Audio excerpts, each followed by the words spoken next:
নমস্কার বন্ধুরা, গল্পের ঢেউ ঢেউ আপনাকে স্বাগত। গল্পের ঢেউ ঢেউ গল্পের সিরিজে আজকের গল্প পড়ছি কচি সংসদ, লেখক পরশুরাম। গল্প পাঠে আমি সাগর লাহিড়ী।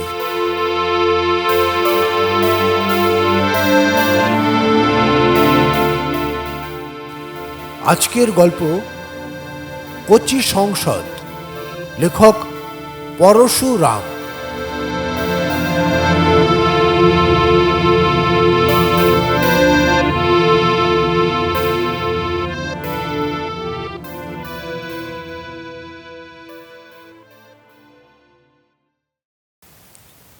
আলিপুরের সংবাদ, সাগর আইল্যান্ডে বায়ুমণ্ডলে যে গর্ত হইয়াছিল সেটা সম্প্রতি পাকা রকম ভরাট হইয়া গিয়াছে, সুতরাং আর বৃষ্টি হইবে না। চৌরঙ্গিতে 3টি সবুজ পোকার অগ্রদূত ধরা পড়িয়াছে। ঘোলা আকাশ ছিড়িয়া ক্রমশ নীল রং বাহির হইতেছে। রৌদ্রে কাঁসার রং ধরিয়াছে। গৃহিণী নির্ভয়ে লেপ কাঁথা শুকাইতেছেন। শেষ রাত্রে একটু ঘনীভূত হইয়া শুইতে হয়। টাকায় 1 ঘণ্টা রোগা রোগা ফুলকপির বাচ্চা বিকাইতেছে। পটল চড়িতেছে, আলু নামিতেছে। স্থলে জলে মরুত বোমে দেহে মনে শরৎ আত্মপ্রকাশ করিতেছে। সেখানে রাজারা এই সময় দিগ্বিজয় যাইতেন।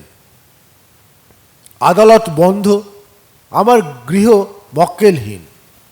সার্কুলার রোডে ধাপা মেলের বাঁশি পো করিয়া বাজিল।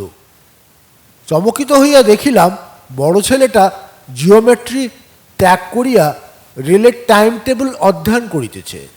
ছোট ছেলেটার ঘাড়ে ইঞ্জিনের ভূত চাপিয়াছে। সে ক্রমাগত 2 হাতের কোনোই ঘুরাইয়া ছুঁচার মতো মুখ করিয়া বলিতেছে ঝুক ঝুক ঝুক ঝুক ঝুক ঝুক ঝুক ঝুক। মন চঞ্চল হইয়া উঠিল। এবার কোথা যাওয়া যায়?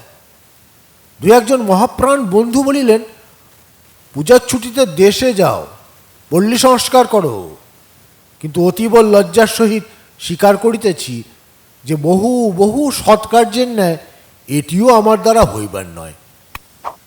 জানা আমি ধর্মং, অন্তত মোটামুটি জানি, কিন্তু ন চ মে প্রবৃত্তি।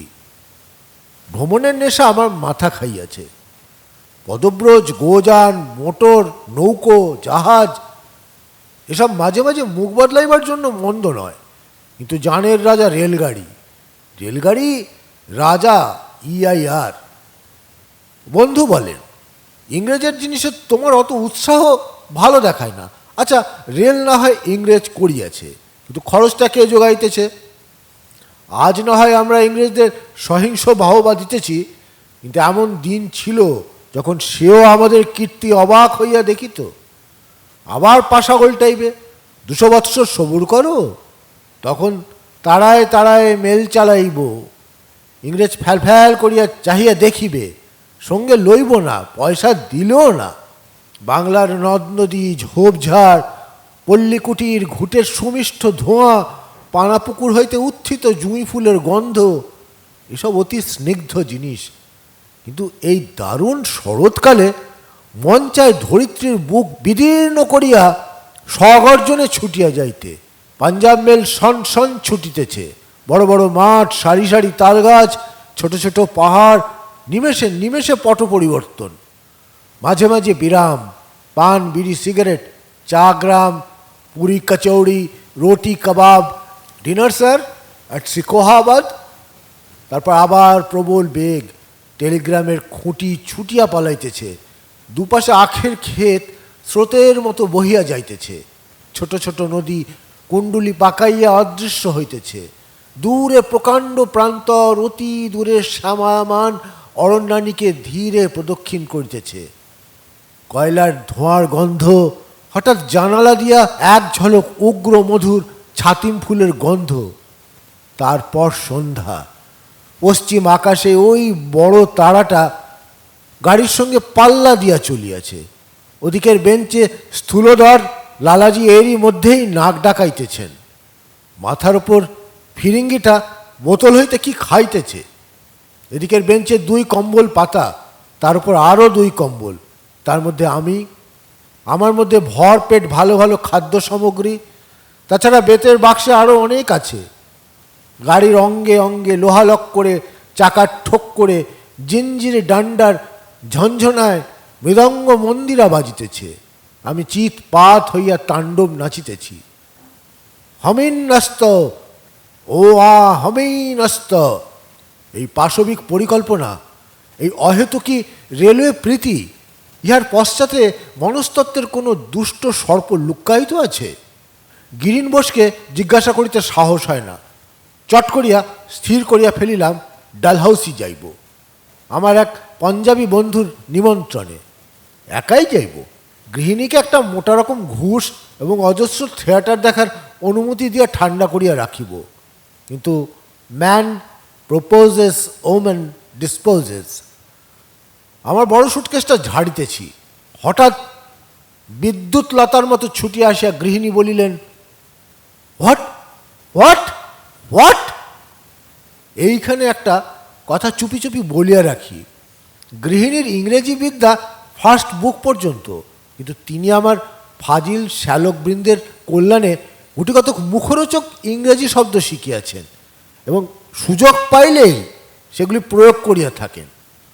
আমি আমতা আমতা করিয়া বলিলেন, এই মনে করছি ছুটির কদিন একটু পাহাড়ে কাটিয়ে আসি, শরীরটা একটু ইয়ে কি না। গৃহিণী বলিলেন, হোয়াট ইয়ে? একাই যাবার মতলব দেখছি। আমি বুঝি একটা মস্ত ভারী বোঝা হয়ে পড়েছি, পাহাড়ে গিয়ে তপস্যা হবে নাকি?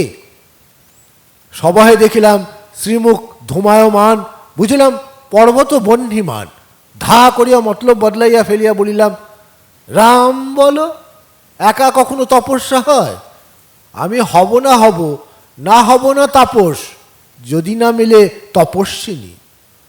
মন্ত্র বলে স্মোক নৈসান্স কাটিয়া গেল। গৃহিণী সহাস্যে বললেন, হোয়াট পাহাড়? আমি, ডালহাউসি, অনেক দূর। গৃহিণী, হ্যাং ডালহাউসি, দার্জিলিং চলো।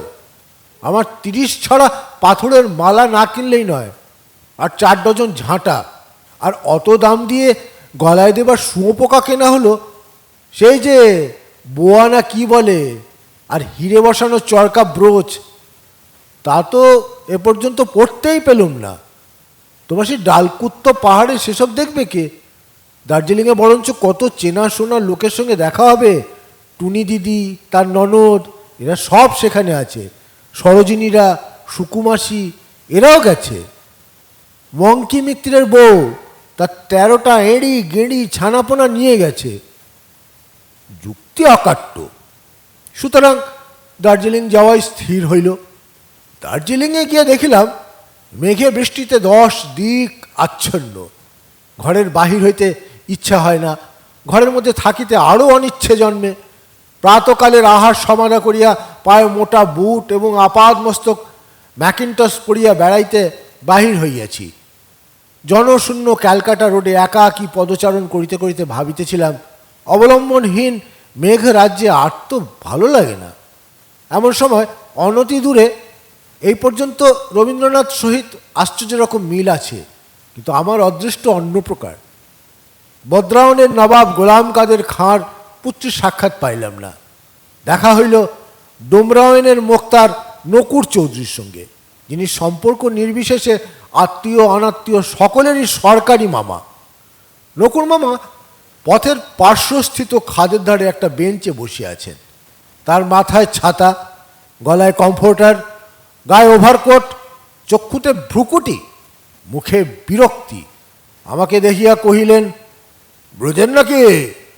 বলিলাম, আগে হ্যাঁ। তারপর আপনি হঠাৎ দার্জিলিংয়ে? বাড়ির সব ভালো তো? কেসটার খবর কি? বেনারসেই আছে নাকি? কি করছে সে আজকাল? কেষ্ট নকুর মামার আপন ভাগিনেও, বেনারসের বিখ্যাত যাদব ডাক্তারের একমাত্র পুত্র, পিতৃমাতৃহীন, বয়স 24-25। সে একটু পাগলাটের লোক। নকুর মামাকে বড় একটা গ্রাহ্যই করে না, তবে আমাকে কিছু খাতির করে।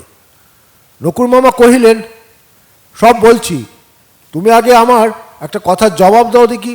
এই দার্জিলিংয়ে লোকে আসে কি করতে? হ্যাঁ, ঠান্ডা চাই। কলকাতায় তো আজকাল টাকায় 1 মণ বরফ মেলে, তারই গোটাগত টালির ওপর অয়েল ক্লথ পেতে শুলেই চুকে যায়। সস্তায় শীত ভোগ হয়। উঁচু চাই, তা না হলে শৌখিন বাবুদের বেড়ানো হয় না। কেন রে বাপু, দুবেলা তাল গাছে চললেই তো হয়। যত সব হতভাগা। এই পৃথিবীটা যখন কাঁচা ছিল, তখন বিশ্বকর্মা তাহাকে লইয়া একবার আচ্ছা করিয়া ময়দা ঠাঁসা করিয়াছিলেন। তার 10 আঙুলের গাঁটটার ছাপ এখনও রহিয়া গিয়া স্থানে স্থানে পর্বত, উপত্যকা, নদী, জলজ সৃষ্টি করিয়াছে। বিশ্বকর্মার একটি বিরাট চিন্তির ফল এই হিমালয় পর্বত। নাই দিলে কুকুর মাথায় ওঠে। ভগবানের আশকারা পাইয়া মানুষ হিমালয়ের বুকে চড়িয়া দার্জিলিংয়ে বাসা বাঁধিয়াছে। নকুর মামা ধর্মভীরু লোক, অতটা বাড়াবাড়ি পছন্দ করেন না। আমি বলিলাম, কি জানেন নকুর মামা, কষ্ট পাবার যে আনন্দ, তাই লোকে আজকাল পয়সা খরচ করে কেনে। অমৃত বোস লিখেছে, ভাগ্যিস আছিল নদী জগৎ সংসারে, তাই লোকে যেতে পারে পয়সা দিয়ে ওপারে। দার্জিলিং আছে তাই লোকের পয়সা খরচ করে পাহাড় ডিঙোবার বদখেয়াল হয়েছে। তবে এইটুকু আসার কথা, এখানে মাঝে মাঝে ধস নামে।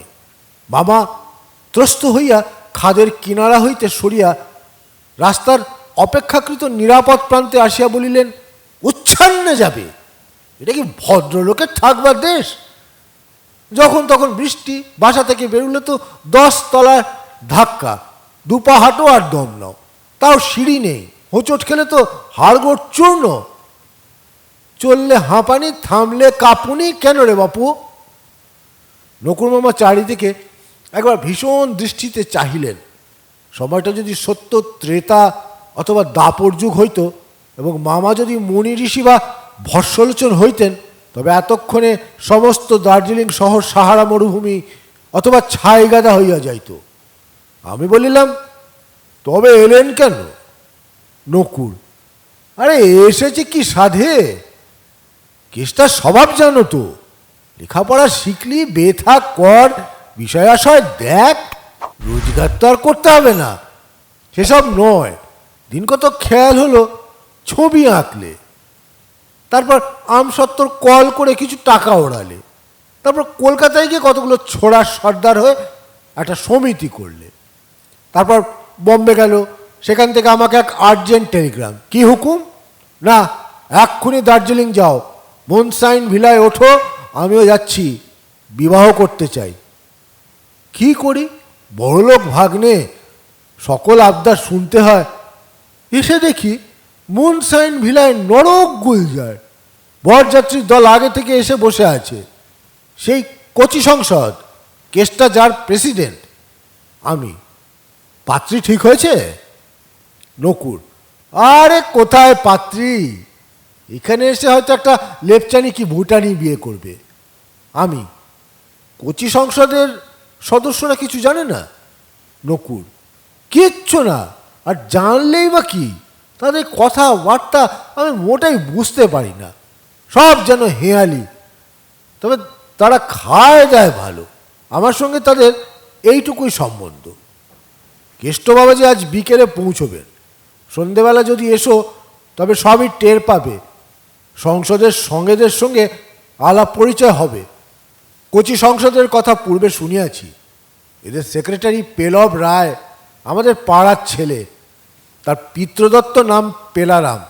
বিএ পাশ করিয়া ছোকরার কচি এবং মোলায়েম হইবার বাসনা হইল। সে গোপ কামাইল, চুল বাড়াইল এবং লেডি টাইপিস্টের খোপার মতন মাথার দুপাশ ফাঁপাইয়া দিল। তারপর মুগার পাঞ্জাবি, গরদের চাদর, সবুজ নাগরা ও লাল ফাউন্টেন পেন পড়িয়া মধুপুরে গিয়া আশু মুখুজ্জেকে ধরিল। ইউনিভার্সিটির খাতাপত্রে পেলারাম রায় কাটিয়া যেন পেলব রায় করা হয়। স্যার আশুতোষ 1 ভলিউম এনসাইক্লোপিডিয়া লইয়া তাড়া করিলেন। পেলারাম পলাইয়া আসিল এবং বিএ ডিপ্লোমা বাক্সে বন্ধ করিয়া নিরুপাধিক পেলব রায় হইল। তারই উদ্যমে কচি সংসদ প্রতিষ্ঠিত হইয়াছে। তবে যতদূর জানি, কেষ্টই সমস্ত খরচপত্র যোগায়। এই কচি সংসদের উদ্দেশ্য কি আমার ঠিক জানা নাই। শুনিয়াছি এরা যাকে তাকে মেম্বার করে না, এবং নতুন মেম্বারের দীক্ষা প্রণালীও এক ভয়াবহ ব্যাপার। গভীর পূর্ণিমা নিশীথে সমবেত সদস্যমণ্ডলীর করপর্শ করিয়া দীক্ষার্থী 16টি ভীষণ শপথ গ্রহণ করে, সঙ্গে সঙ্গে 16টি সিগারেট পড়ে এবং তার চা খরচ হয়। অনেক বেলা হইয়াছে, মেঘও কাটিয়া গিয়াছে। সন্ধ্যার সময় নিশ্চয়ই মুনশাইন ভিলায় যাইব বলিয়া নকুর মামার নিকট বিদায় গ্রহণ করিলাম। গৃহিণী 3 ছড়া 5 শিকা দামের চুনি পান্নার মালা উপর্যুপরি গলায় পড়িয়া বলিলেন, দেখো তো কেমন মানাচ্ছে। আমি বলিলাম, চমৎকার, যেন পরস্ত্রী। গৃহিণী, তুমি একটা ক্যাড, পরস্ত্রী না হলে বুঝি মনে ধরে না। আমি, আরে চটও কেন, পরকীয়া তত্ত্ব অতি উঁচু দরের জিনিস, তার মহিমা বোঝা যার তার কম্য নয়। তবে যে নিজের স্ত্রীকে পরস্ত্রীর মতন নিত্য নতুন ধরিতে না পারি দেখে, সে অনেকটা এগিয়েছে। রাধাকৃষ্ণই হচ্ছে মডেল প্রেমিক। ফ্রয়েড বলেছেন, গৃহিণী, ড্যাম ফ্রয়েড অ্যান্ড রাধাকৃষ্ণ মাথায় থাকুন, আমাদের মতন মুখ্য লোকের সীতারামই ভালো। আমি, কিন্তু রাম যে সীতাকে দুবার পোড়াতে চাইলেন তার কি? গৃহিণী, সে তো লোকনিন্দায় বাধ্য হয়ে। ত্রেতা যুগের লোকগুলো ছিল কুচুণ্ডে রাস্কেল। আমি, তা তিনি ভরতকে রাজ্য দিয়ে সীতাকে নিয়ে আবার বনে গেলেই পারতেন। গৃহিণী, সেই আহ্লাদে প্রজারা যে রামকে ছাড়তে চাইলেন না। আমি, বাহ, তুমি আমার চাইতে ঢের বড় উকিল। আমি তোমাকে রামচন্দ্রের তরফ থেকে ধন্যবাদ দিচ্ছি। তো ভাগ্যিস তিনি সীতার মতন বউ পেয়েছিলেন, তাই নিস্তার পেয়ে গেলেন। তোমার পাল্লায় পড়লে অযোধ্যা শহরটাকেই ফাঁসি দিতে হতো। গৃহিণী, কেন, আমি কি শূর্পণখা না তারকা রাক্ষসী? আমি, সীতা ছিলেন গোবেচারী লক্ষ্মী মেয়ে, তোমার মতন আবদেরে নয়। গৃহিণী, সোনার হরিণ কে চেয়েছিল মশাই? কতজন তার খোঁজ রাখো? যদি ফাঁপা হয় তবু 5000 ভরি। আমি, আচ্ছা আচ্ছা, তোমারই জিত।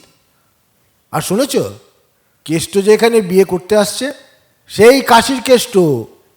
গৃহিণী, হুররে, ভাগ্যিস খান কত গহনা এনেছে, কিন্তু আশ্বিন মাসে লগ্ন কই? আমি, প্রেমের তেজ থাকলে লগ্নে কি আসে যায়, তবে পাত্রীটি কে তা কেউ জানে না। হয়তো এখনো পাত্রী স্থির হয়নি, যদিও বরযাত্রীর দল হাজির। গৃহিণী, গ্যাড, শুনেছিলাম কেষ্টর বাপের ইচ্ছে ছিল টুনি দিদির ননদের সঙ্গে কেষ্টর বিয়ে দিতে। সে মেয়ে তো এখানেই আছে, আরও বড় সড়ও হয়েছে। তার বাপ মা নেই। তার দাদা টুনিদির বর ভুবনবাবু, তিনি এখন অভিভাবক। আমি, তা বলতে পারি না, কেষ্টর মতিগতি বোঝা শিবের অসাধ্য। যাই হোক, সন্ধ্যার সময় একবার কেষ্টর বাসায় যাব। মনোহারিণী সন্ধ্যা, জনবিরল পথ দিয়া চলিয়াছি। শহরের সর্বত্র, উপরে আরও উপরে, নিচে আরও নিচে, স্তরে স্তরে অগণিত দ্বীপমালা ফুটিয়া উঠিয়াছে। রাস্তার দুধারে ঝোপে জঙ্গলে পাহাড়ি ঝিঝির অলৌকিক মূর্ছনা সরজ হইতে নিষাদে লাফাইয়া উঠিতেছে। পরিষ্কার আকাশে চাঁদ উঠিয়াছে, কুয়াশার চিহ্নমাত্র নাই। ওই মুনশাইন ভিলা। কিসের শব্দ? দার্জিলিং শহরে পূর্বে শিয়াল ছিল না। বর্ধমানের মহারাজা যে কটা আনিয়া ছাড়িয়া দিয়াছিলেন, তারা কি মুনশাইন ভিলায় উপনিবেশ স্থাপন করিয়াছে? না, শিয়াল নয়, কচি সংসদ গান গাহিতেছে। গানের কথা ঠিক বোঝা যাইতেছে না, তবে আন্দাজে উপলব্ধি করিলাম এক অচেনা অজানা অচিন্তনীয় অরক্ষণীয়া বিশ্বতরুণীর এদেশে কচিগণ হৃদয়ের ব্যথা নিবেদন করিতেছে। হা নকুর মামা, তোমার কপালে এই ছিল? আমাকে দেখিয়া সংসদ গান বন্ধ করিল। মামাও কেষ্টকে দেখিলাম না। কেষ্ট আজ বিকালে পৌঁছিয়াছে, কিন্তু কোথায় উঠিয়াছে কেহ জানে না। শীঘ্রই সে মুনশাইন ভিলায় আসিবে এরূপ সংবাদ পাওয়া গিয়াছে। পেলব রায় আমাকে খাতির করিয়া বসাইল এবং সংসদের অন্যান্য সভ্যগণের সহিত পরিচয় করাইয়া দিল। যথা শিহরণ সেন, বিগলিত ব্যানার্জি, অকিঞ্চিত কর, হুতাশ হালদার, দদুল দে, লালিমা পাল, পুং। এদের নাম কি অন্নপ্রাশন লব্ধ না সজ্ঞানে স্বনির্বাচিত? ভাবিলাম জিজ্ঞাসা করি, কিন্তু চক্ষু লজ্জা বাধা দিল। লালিমা পাল মেয়ে নয়, নাম শুনিয়া অনেকে ভুল করে, সেজন্য সে আজকাল নামের পর পুং লিখিয়া থাকে। হঠাৎ দরজা ঠেলিয়া নকুর মামা ঘরে প্রবেশ করিলেন। তার পিছনে ওকে, এই কি কেষ্ট? আমি একাই চমকিত হই নাই, সমগ্র কোচি সংসদ অবাক হইয়া দেখিতে লাগিল। হুতাশ বেচারা নিতান্ত ছেলে মানুষ, সবে সিগারেট খাইতে শিখিয়াছে। সে আটকাইয়া উঠিল। কেষ্টর আপাদমস্তক বাঙালির আধুনিক বেশ বিন্যাসের বিরুদ্ধে বিদ্রোহ ঘোষণা করিতেছে। তাহার মাথার চুল কদম্ব কেশরের মতন ছাঁটা, গোপ নাই, কিন্তু ঠোঁটের নিচে ছোট্ট একগোছা দাড়ি আছে। গায়ে সবুজ রঙের খাটো জামা, তাতে বড় বড় সাদা ছিট, কোমরে বেল্ট, মালকোচা মারা বেগুনি রঙের ধুতি, পায়ে পট্টি ও বুট, হাতে একটা মোটা লাঠি বা কোঁতকা, পিঠে ক্যাম্বিসের ন্যাপস্যাক স্ট্র্যাপ দিয়া বাঁধা। আমি প্রথমেই কথা কহিলাম, কেষ্ট, এ কি বিভীষিকা? কেষ্ট বলিল, প্রথমটা তাই মনে হবে, কিন্তু যখন বুঝিয়ে দেব তখন বলবেন, হ্যাঁ কেষ্ট ঠিক করেছে। ব্রজেন্দা, জীবনটা ছেলে খেলার নয়, আর্ট অ্যান্ড এফিসিয়েন্সি। আমি, কিন্তু চেহারাটা অমন করলে কেন? কেষ্ট, শুনুন, মানুষের চুলটা অনাবশ্যক, শীত তাপ নিবারণের জন্য যেটুকু দরকার ঠিক ততটুকু রেখেছি। এই যে দেখছেন দাড়ি, একে বলে ইম্পিরিয়াল। এর উদ্দেশ্য নাকটা ব্যালেন্স করা। আপনারা সাদা ধুতির ওপর ঘোর রঙের জামা পরেন, অফুল, তাতে চেহারাটা টপ হেভি দেখায়। আমার পোশাক দেখুন, plum violet and shade green, white spots, collar, contrast and harmony. এবার পাছা পার হাফ প্যান্ট ফরমাস দিয়েছি, তাতে ওয়েস্ট লাইন আরও ইমপ্রুভ করবে। এই যে দেখছেন লাঠি, এতে বাঘ মারা যায়। এই যে দেখছেন পিঠের ওপর বোঁচকা, এতে পাবেন না এমন জিনিস নেই। আমি স্বাবলম্বী, স্বয়ংসিদ্ধ, বেপরোয়া। এই পর্যন্ত বলিয়া কেষ্ট দুই পকেট হইতে দুই প্রকার সিগারেট বাহির করিল এবং যুগপৎ টানিতে টানিতে বললেন, পারেন এরকম? একটা ভার্জিনিয়া, একটা টার্কিস, মুখে গিয়ে ব্লেন্ড হচ্ছে। নকুর মামা চক্ষু মুদিয়া অগ্নিগর্ভ সমীবৃক্ষবৎ বসিয়া রহিলেন। তাহার অভ্যন্তরে বিস্ময় ও ক্রোধ ধিকি ধিকি জ্বলিতেছে। পেলব রায় বলিল, কেষ্টবাবু, আপনি না কোচি সংসদের সভাপতি, আপনি শেষটায় এমন হলেন? কেষ্ট, কোচি ছিলুম বটে, কিন্তু এখন পাকবার সময় হয়েছে। আমি, নিশ্চয়ই, নইলে দরকাচা মেরে যাবে। যাক, ওসব কথা। কেষ্ট, তুমি নাকি বিয়ে করবে? কেষ্ট, সেই পরামর্শ করতেই তো আসা। আপনি এসেছেন, খুবই ভালো হয়েছে। প্রথমে আমি প্রেম সম্বন্ধে দু চার কথা বলতে চাই। আমি, নকুর মামা, আপনি ওপরে গিয়ে লেপ মুড়ি দিয়ে শুয়ে পড়ুন, আর ঠান্ডা লাগাবেন না। যা স্থির হয় পরে জানাবো এখন। তারপর কেষ্ট, প্রেম কি প্রকার একটু চা হলে যে হতো। পেলব হাঁকিল, বোদা বোদা। বোদা বলিল, জু। বোদা কেষ্ট চাকর, নেপালি ক্ষত্রিয়। তার মুখ দেখিলেই বোঝা যায় যে সে চন্দ্রবংশা বতংশ। পেলব তাহাকে 10 পেয়ালা চা আনিতে বলিল। কেষ্ট বলিতে লাগিল, প্রেম সম্বন্ধে লোকের অনেক বড় বড় ধারণা আছে। চণ্ডীদাস বলেছেন, নিমে দুধ দিয়ে একত্র করিয়া ঐছন কানুর প্রেম। রাশিয়ান কবি ভটকাওস্কি বলেন প্রেম একটা নিকৃষ্ট নেশা। ম্যাটসনিকভ বলেন প্রেমে পরমায়ু বৃদ্ধি হয়, কিন্তু ঘোল আরও উপকারী। মাদাম দে সেইয়া বলেন প্রেমী নারীর একমাত্র অস্ত্র যার দ্বারা পুরুষের যথা সর্বস্ব কেড়ে নেওয়া যায়। ওমর খাইয়াম লিখেছেন প্রেম চাঁদের শরবত, কিন্তু তাতে একটু সিরাজি মিশুতে হয়। হেনরি দ্য এইট বলেছিলেন প্রেম অবিনশ্বর, একটি প্রেম পাত্রে বধ করিলে পরপর আরও 10টি এসে জোটে। ফ্রয়েড বলেন প্রেম হচ্ছে পশু ধর্মের ওপর সভ্যতার পলেস্তারা। হ্যাভলক অ্যালিস বলেন আমি ঢের হয়েছে, তুমি নিজে কি বলো তাই শুনতে চাই। কেষ্ট আমি বলি প্রেম একটা ধাপ্পাবাজি, যার দ্বারা স্ত্রী পুরুষ পরস্পরকে ঠকায়। কচি সংসদ একটা অস্ফুট আর্তনাদ করিল। হুতাশ বুকে হাত দিয়া ক্ষীণস্বরে বলিল ব্যথা ব্যথা। কেষ্ট বলিল হুত অমন করছিস কেন রে? বেশি সিগারেট খেয়েছিস বুঝি? আর খাসনি। লালিমা পালের গলা হইতে একটা ঘড়ঘড়ে আওয়াজ নির্গত হইল। জাপানি ঘড়ি বাজিবার পূর্বে যেরকম করে সেই প্রকার। তার গলাটা সম্ভবত একটু শ্লেষ্মা জড়িত। কলিকাতায় থাকিতে সে কোকিলের ডিমের সঙ্গে মকরধ্বজ মারিয়া খাইত, কিন্তু এখানে অনুপান অভাবে ঔষধ বন্ধ আছে। কেষ্ট তাহাকে উৎসাহিত করিয়া বলিল নেল, তোর যদি প্রেম সম্বন্ধে কিছু বলবার থাকে তো বল না। লালিমা বলিল আমার মতে প্রেম হচ্ছে একটা একটা একটা আমি সাজেস্ট করিলাম ভূমিকম্প। কেষ্ট এক্স্যাক্টলি, প্রেম একটা ভূমিকম্প, ঝঞ্ঝাবাত, নায়গ্রা প্রপাত, আকস্মিক বিপদ, যাতে বুদ্ধি শুদ্ধি লোপ পায়। লালিমা আর একবার বাজিবার উপক্রম করিল, কিন্তু তার প্রতিবাদ নিষ্ফল জানিয়া অবশেষে নিরস্ত হইল। আমি বলিলাম তবে তুমি বিয়ে করতে চাও কেন? কত টাকা পাবে হে? কেষ্ট 1 পয়সাও নেব না। আমি বিবাহ করতে চাই জগৎকে একটা আদর্শ দেখাবার জন্যে। জগতে 2 রকম বিবাহ চলিত আছে। এক হচ্ছে আগে বিবাহ তারপরে প্রেম, যেমন সেকালে হিঁদুর। আর এক রকম হচ্ছে আগে প্রেম তারপর বিবাহ, অর্থাৎ কোর্টশিপের পর বিবাহ। আমি বলি 2 ভুল।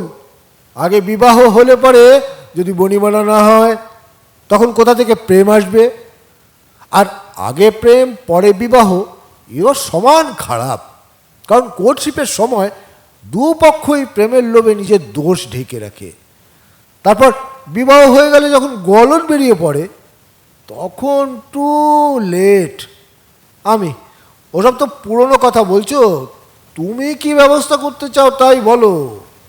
কেষ্ট আমার সিস্টেম হচ্ছে প্রেমকে একদম বাদ দিয়ে কোর্টশিপ চালাতে হবে, কারণ প্রেমের গন্ধ থাকলেই লুকোচুরি আসবে। চাই 2 জন নির্লিপ্ত সুশিক্ষিত নরনারী আর একজন বিচক্ষণ ভুক্তভোগী মধ্যস্থ ব্যক্তি, যিনি নানা বিষয়ে উভয় পক্ষের মতামত বেশ করে মিলিয়ে দেখবেন। আমি একটা লিস্ট করেছি। এতে আছে বেশভূষা, আহার্য, সজ্জা, পাঠ্য, কলা চর্চা, বন্ধু নির্বাচন, আমোদ প্রমোদ ইত্যাদি 93টি অত্যন্ত দরকারি বিষয়, যা নিয়ে স্বামী স্ত্রীর হরদম মতভেদ হয়েই থাকে। প্রথমেই যদি এইসব মোকাবিলা হয়ে যায় এবং অধিকাংশ বিষয় দুপক্ষের একমত হয়, আর বাকি অল্প স্বল্প বিষয় একটা রফা করা চলে, তাহলে পরে গোলযোগের ভয় থাকবে না। কিন্তু খবরদার গোড়াতে প্রেম এসে না জোটে, তাহলেই সব ভণ্ডুল হবে। শেষে যত খুশি প্রেম হোক তাতে আপত্তি নেই। এতদিন চলছিল কোর্টশিপ, আর আমার সিস্টেম হচ্ছে হাই কোর্টশিপ। আমি কোর্ট মার্শাল বললে আরও ঠিক হয়। সিস্টেম তো বুঝলাম, কিন্তু এমন পাত্রী কে আছে যে তোমার এই এক্সপেরিমেন্টে রাজি হবে? তবে তুমি যে প্রেমের ভয় করছো সেটা মিথ্যে। তোমার এই মূর্তি দেখলে প্রেম বাপ বাপ করে পালাবে। কেষ্ট পাত্রী আমি আজ ঠিক করে এসেছি। আমি কে সেই হতভাগিনী? কেষ্ট: ভুবন বোসের ভগ্নী পদ্মমধু বোস। আমি: আরে, আমাদের টুনি দিদির ননদ? তাই বলো? গিন্নি তাহলে ঠিক আন্দাজ করেছিলেন। কিন্তু শুনলুম তোমাদের বিয়ের কথা নাকি আগেই একবার হয়েছিল। এতে কেস প্রেজুডিসড হবে না? কেষ্ট: মোটেই না, আমরা দুপক্ষই নির্বিকার। ব্রজেনদা, আপনাকেই মধ্যস্থ হতে হবে, কিন্তু আপনার লিগ্যাল ম্যাট্রিমোনিয়াল দুরকম অভিজ্ঞতাই আছে, ভালো করে জেরা করতে পারবেন। আমি: রাজি আছি, কিন্তু মেয়েটা আমার ওপর না চটে। কেষ্ট: কোনো ভয় নেই, পদ্ম অত্যন্ত বুদ্ধিমান লোক। আমি: লোকটি তো বুদ্ধিমান, কিন্তু মেয়েটি কেমন? কেষ্ট: মজবুত বলেই তো বোধ হয়।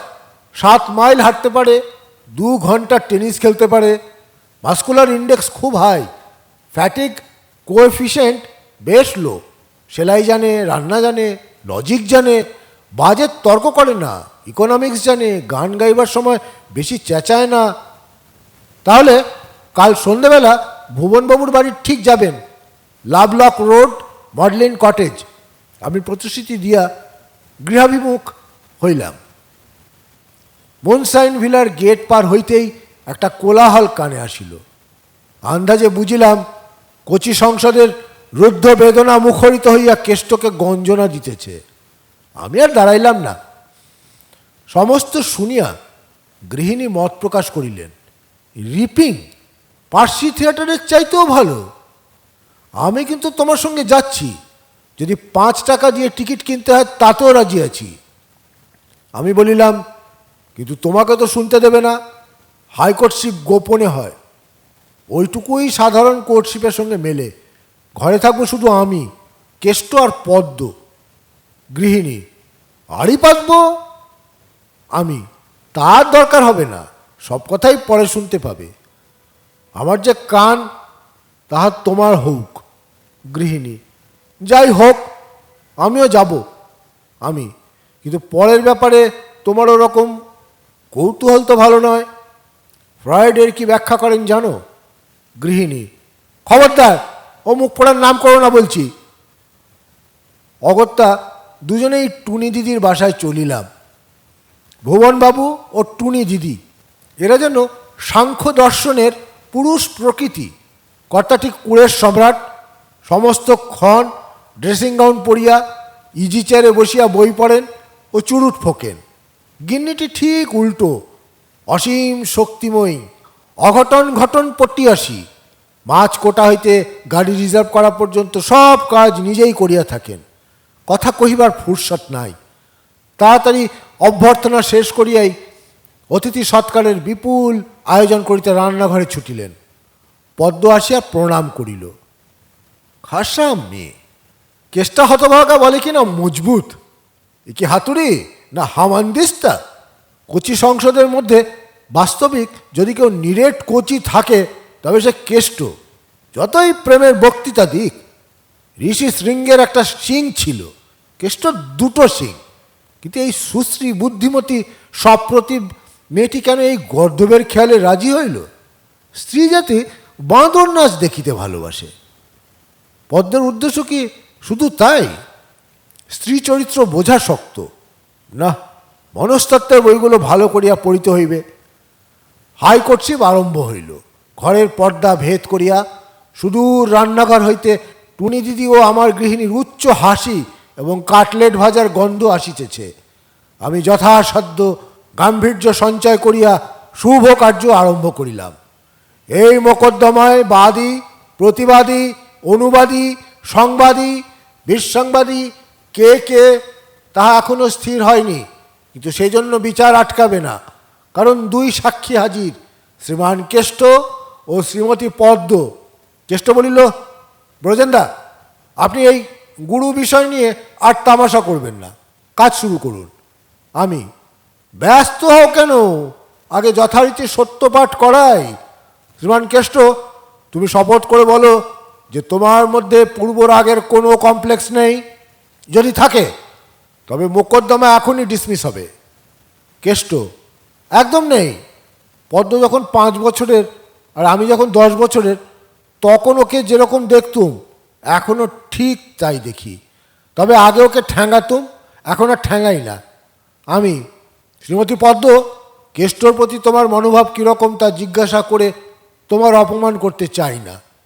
কেষ্টর মূর্তিই হচ্ছে পূর্বরাগের অ্যান্টিডোট। কেষ্ট, এবার তোমার সেই ফিরিস্তিটা দাও। বাপ, 93টা আইটেম!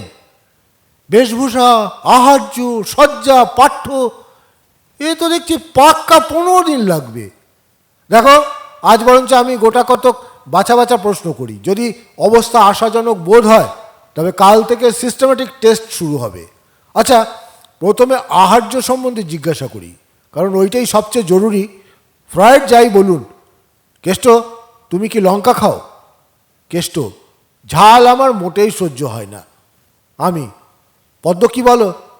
পদ্ম, লঙ্কা না হলে আমি খেতেই পারি না। আমি, ব্যাড। প্রথমেই ঢেড়া পড়ল। স্বামী স্ত্রীর তো ভিন্ন হেসেল হতে পারে না।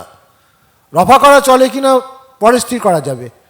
জলে লঙ্কা সেদ্ধ করে দুজনকে খাইয়ে দেখে এমন একটা পার্সেন্টেজ ঠিক করতে হবে যা দুপক্ষেরই বরদাস্ত হয়। আচ্ছা, তোমরা চাই কে ক চামচ চিনি খাও? কেষ্ট, 1। পদ্ম, 7। আমি, ভেরি ব্যাড। আবার ঢেড়া পড়ল। কেষ্ট, আমি মেরে কেটে 3 চামচ অবধি উঠতে পারি। পদ্ম, তুমি একটু নাবো না? আমি, খবরদার, সাক্ষী ভাঙাবার চেষ্টা করো না। যা জিজ্ঞাসা করবার আমিই করব। আচ্ছা কেষ্ট, তুমি কীরকম বিছানা পছন্দ করো, নরম না শক্ত? কেষ্ট, একটু শক্ত রকম, ধরুন 2 ইঞ্চি গদি। বেশি নরম হলে আমার ঘুমই হয় না। পদ্ম, আমি চাই তুলতুলে। আমি, ভেরি ভেরি ব্যাড। এই ফের ঢেড়া দিলুম। আচ্ছা কেষ্ট, পদ্মর চেহারাটা তোমার কীরকম পছন্দ হয়? কেষ্ট, তা মন্দ কি? আমি সাক্ষী বিহবালকারী ধমক দিয়া বলিলাম, ওসব ভাষা ভাষা জবাব চলবে না, ভালো করে দেখো তারপর বলো। পদ্ম লাল হইল। কেষ্ট অনেকক্ষণ ধরিয়া তাহাকে নিরীক্ষণ করিয়া একটু বোকা বোকা হাসিয়া বলিল, খাসা চেহারা, এ পদ্ম আর সে পদ্ম নেই একেবারে। আমি, বসো বসো, বাজে কথা বলো না। পদ্ম, এবার তুমি কেষ্টকে দেখে বলো। পদ্ম ভ্রু কুঞ্চিত করিয়া কেষ্টর প্রতি চকিত দৃষ্টি হানিয়া বলিল, যেন একটি সং। কেষ্ট, তা আমি না হয় মাথার চুলটা 1 ইঞ্চি বাড়িয়ে ফেলবো, আর দাড়িটাও না হয় ফেলে দেবো।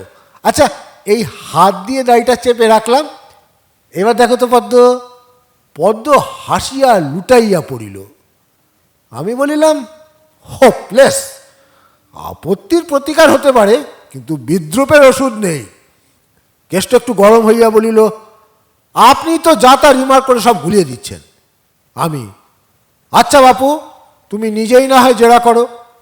কেষ্ট প্রত্যালির পদে বসিয়া আস্তিন গুটাইয়া বলিল, পদ্ম, এই দেখো আমার হাত, একে বলে বাইসেপ, এই দেখো ট্রাইসেপস।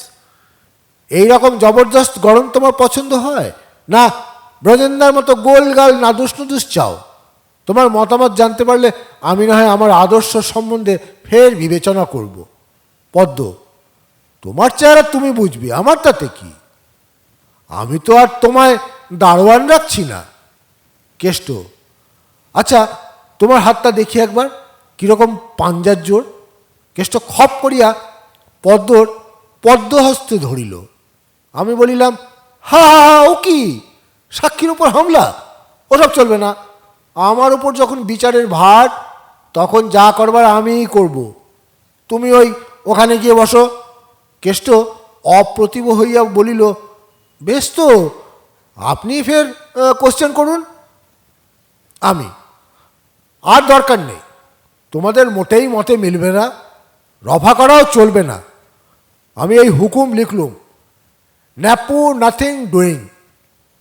কেস এখন মুলতুবি রইল। 1 বৎসর নিজের নিজের মতাদেশ বেশ করে রিভাইজ করো, তারপর আবার অত্র আদালতে হাজির হইবা। কেষ্ট এবার চটিয়া উঠিল, বলিল, আপনি আমার সিস্টেম কিচ্ছু বুঝতে পারেননি। আপনি যা করলেন সে কি একটা টেস্ট হলো? শুধু ইয়ার কি? আপনাকে মধ্যস্থ মানাই ঝাঁকমারি হয়েছে। আমি খাপ্পা হইয়া বলিলাম, দেখো কেষ্ট, বেশি চালাকি করো না। আমি একজন উকিল, 12 বৎসর প্র্যাকটিস করেছি, 15 বৎসর হলো বিবাহ করেছি, ঝাড়া 1টি মাস সাইকোলজি পড়েছি। কার সঙ্গে কার মতে মেলে তা আমার বিলক্ষণ জানা আছে। আর তুমি তো নির্বিকার, তোমার অত রাগ কেন? দেখো দেখি পদ্ম কেমন লক্ষ্মী মেয়ে চুপটি করে বসে আছে। কেষ্ট গজ গজ করতে লাগিল। এই সময় হঠাৎ ঘরের পর্দা ঠেলিয়া টুনি দিদির ছোট খুকি প্রবেশ করিল। আমি গম্ভীর স্বরে বলিলাম, নারী, তুমি কি চাও? খুকির নারীত্বের দাবি অতি মহৎ এবং সমস্ত নারী সমাজের অনুধাবনযোগ্য। বলিল, খাবেন চলুন, লুচি জুড়িয়ে যাচ্ছে। কেষ্ট কাহারও সহিত আর বাক্যালাপ করিল না, ভালো করিয়া খাইলও না। আহারান্তে আমি একাই নিজের বাসায় ফিরিলাম। গৃহিণী আজ এইখানেই রাত্রি যাপন করিবেন। পরদিন বেলা 10টার সময় গৃহিণী ফিরিয়া আসিয়া আপাদ মস্তক মুড়ি দিয়া শুইয়া পড়িলেন। সব ভয়ে দেখিলাম তিনি কম্বলের ভিতর ক্ষণে ক্ষণে নড়িয়া উঠিতেছেন এবং অস্ফুট শব্দ করিতেছেন। বলিলাম, ফিক ব্যথাটা আবার ধরেছে বুঝি? ডাক্তার দাসকে ডাকবো? গৃহিণী অতি কষ্টে বলিলেন, না, কিছু দরকার নেই, ও আপনি সেরে যাবে। হিস্টিরিয়া নাকি? ও উৎপাত তো ছিল না। নিশ্চয়ই বেচারা কল্লকার ব্যাপারে মনক্ষুণ্ণ হইয়াছে। আমার মতলব তো জানে না। মেয়েরা চায় রাতারাতি বিবাহটা স্থির হইয়া যাক। আরে অত ব্যস্ত হইলে কি চলে? কেষ্ট সবে বর্ষি গিলিয়াছে, এখন তাকে আরও দিন কত খেলাইতে হইবে। বৈকালে মনসাইন ভিলায় যাইলাম, উদ্দেশ্য কেষ্টকে একটু ঠান্ডা করা। কিন্তু কেষ্টর দেখা পাইলাম না, মামাও নাই। কচি সংসদের সভ্যগণ নিজ নিজ খাটে শুইয়া আছে। ডাকিলে সাড়া দিল না, তাহাদের দৃষ্টি উদাস, নিশ্চয়ই একটা বড় রকম ব্যথা পাইয়াছে। বোদাকে জিজ্ঞাসা করিলাম, বাবু কাহা? বোদার বদন চক্রে দর্শন, নিঃশ্বাস ও বাক্য নিঃসরণের জন্য যে কয়টি ছোট ছোট ছিদ্র আছে তাহা বিস্ফারিত হইল। বলিল, বাবু বাগা। হ্যাঁ, কেষ্টবাবু ভাগা? কাহা ভাগা? নিশ্চয়ই ভুবনবাবুর বাড়িতে গিয়া হোগা। ভুবনবাবু बाग गया, उनकी बीबी बाग गया, उनकी कोकी बाग गया, कोकी का गोरा बाग गया, गोरे सी मिशी बाबा जो थी सो भी बाग गया। केष्ट पलाइयाছে। ভুবনবাবু, তাহার বিবি, তাহার খুকি, খুকির ঘোড়া এবং ফর্সা মতন মিশি বাবা অর্থাৎ পদ্ম সকলেই পালাইয়াছে। নকুর মামা বোধহয় খোঁজে বাহির হইয়াছেন। কচি সংসদ কিছুই জানে না, জিজ্ঞাসা করা বৃথা। গৃহিণীর কাণ্ড মনে পড়িল। ঠিক ব্যথাও নয়, হিস্টিরিয়াও নয়, শুধু হাসি চাপিবার চেষ্টা। তৎক্ষণাৎ বাসায় ফিরিলাম। বলিলাম, তুমি যত নষ্টের গোড়া। গৃহিণী, আহা, কি আমার কাজের লোক, নিজে কিছুই করতে পারলেন না, এখন আমার দোষ। আমি, তারপর ব্যাপারটা কি বলো দেখি। গৃহিণী প্রথমে এক চোট হাসিয়া গড়াইয়া লইলেন, শেষে বলিলেন, তুমি তো রাত 10:30টায় ফিরে গেলে। টুনি দিদি আর আমি গল্প করতে লাগলুম। সে কত সুখ দুঃখের কথা। রাত 12টার সময় দেখি কেষ্ট টিপি টিপি আসছে। তার মুখ কাঁদো কাঁদো, চাউনি পাগলের মতো। টুনিদি বললে, কেষ্ট, কি হয়েছে? কেষ্ট বললে, পদ্মর সঙ্গে বে না হলে সে আর প্রাণ রাখবে না, আর তার তর্স হইছে না, হয় জন্ম নয় কি একটা অ্যাসিড।